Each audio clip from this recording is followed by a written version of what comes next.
Hey, I'm Nick Manacki from Surf Shop TV. We're here at Surf Expo with FreeStyle, marketing manager Chad of FreeStyle USA. We're going to be talking a little bit about product innovation today. Also, we're going to talk about some of the new go-to-market strategies that FreeStyle has adapted to during the recession. And lastly, we're going to talk about some new consumer trends.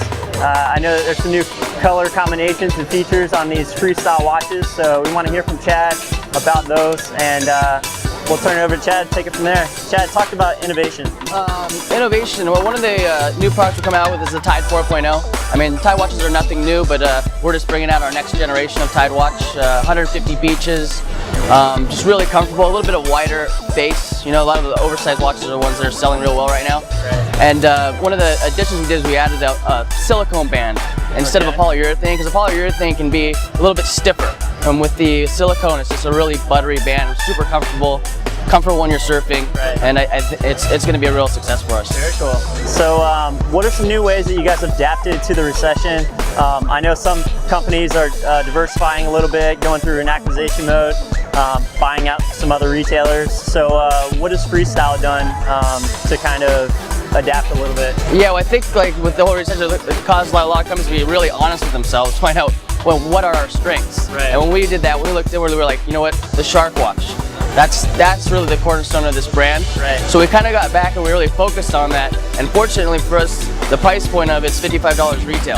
Okay. So that worked well. Cost effective. Yeah. So when people were having a lot of money, we were a great option. And just going back, we looked back at our successes in the late '80s, all these colors, and we brought them back. And that's really just been sustaining us. So the neons, the yellows, the pinks, stuff like that? All that stuff, and then of course the blacks are still the best sellers. Right. But those colors really bring attention to the line. Okay. You know, and it makes people remember those good old days in the '80s, and it's just been a real good program for us. Very cool. So one of the things we do is we just keep reinventing the Shark every season, bring out some new colors, do some different treatments. Like we added a crystal bezel for girls, little fashion twist. So we make some analogs, and then we start making oversized ones, you know, because the bigger watches are in, so we call it the Killer Shark. Right. I saw that you guys had some new holiday colors on there. Let's talk a little bit about some of the consumer trends.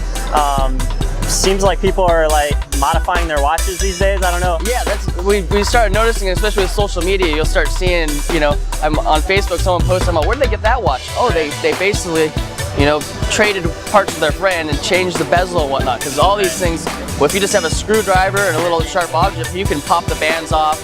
You know, so we don't actually sell the parts, you know, separately right now, but the consumers are doing it themselves. Maybe two friends will go and purchase 2 different colors and then swap it out. Right. And then I heard an interesting thing from one of our Florida reps that one of the stores in, I think, Gainesville, they're getting the blue and the orange. Oh, okay. And making the so your whole alma mater college colors. So like shops are doing it after market basically, you know, and they put it in their shop and they can sell those. Yeah, that's very cool. It's just kind of an organic thing that's happening, right? You know, which is really cool. So where can you find these watches? Are they, I mean, like as far as the surf shops are concerned, I mean, East Coast, West Coast, kind of all over the place? Yeah, I mean, online or?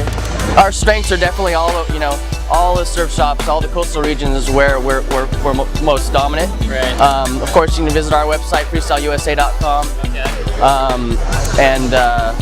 Yeah, and there's lots of other online areas too.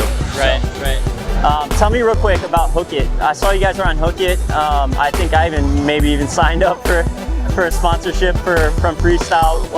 How is that impacting your business? How do you feel that? You know, it's an interesting thing, but we get hit up so much for sponsorship, right? And it's actually just a really easy way for us to connect with a bunch of kids that are interested in the brand. You know, we obviously can't sponsor everybody, but we can communicate with them very easily through that social media outlet. Right. And, you know, hook them up with stickers. We actually do find some really solid athletes on there. Right. And if you go on our website or on our YouTube channel, you'll see all these videos, which are actually made by a guy we met on Hook It. Oh, very cool. So it's just another social media. It's kind of like Facebook, but it's all these kids who really want a relationship with the brand. Right. So we're able to offer them that there. Another great grassroots initiative and social marketing, stuff like that. So that's cool, man. So be sure to check out FreeStyleUSA.com. Also, you can check them out on Twitter at FreeStyleUSA. They're pretty diligent in responding, so if you guys have any customer service questions, needs, whatever it may be, go ahead and add them or mention them. And thanks for your time, Chad. All right, thanks a lot. Yeah. Cheers. Have a good show.